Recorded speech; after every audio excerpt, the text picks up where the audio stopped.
Tjus Olaf comprenait au revoir. Tjus Olaf yo Allah for jiidal Olaf laamu chancelier almaynajo cakkitingu ina jogori jofde nyande jamma aletaare dum non holko wadi Olaf Scholz subtaka Face à la crise économique.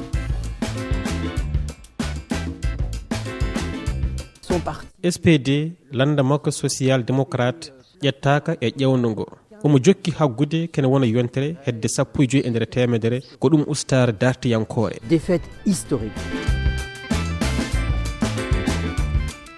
L'homme fort de cette campagne, chancelier yobi wasdemo yidede fekkuru faggudu ngo leydi Allemagne wuuri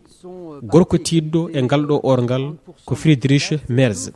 burdo yidede e woteji di landa makko chrétien démocrate en hono CDI ina jogi fodde capantati e nder temedere dande tawi non ina sowo laabi didi socio démocrate en mo Scholz. Friedrich Merz woni lulndido Merkel njolo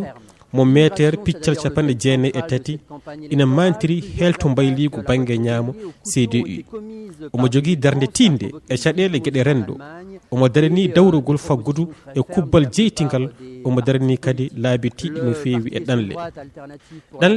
ko ɗum ni woni lowdi orgal ngal hono campagne e nder ɗiɗo lebbi ɗiɗi ɓennuɗi janguji labɓe kewɗe ɗi arani en mbaɗi walla ni mbaɗiri otoji hen saaha addi musalla mawka landaji ɗi cakkiti eɓɓade ɓurɗe tidde e gadiɗi ɗi fuɗɗorade e landa oñorɓe banggue ñaamo extrême droite hono alternative wonande Allemagne e gueɗel ɗimmel ngel e nder ƴewnduji woteji ɗi fodde nogas e nder temedere e anniyaji wote ɗe AFD ina fonno sohde polgu mum e wonde polɗo mawɗo somgoji aletare ɗi bele foof gasi wona ha timmi.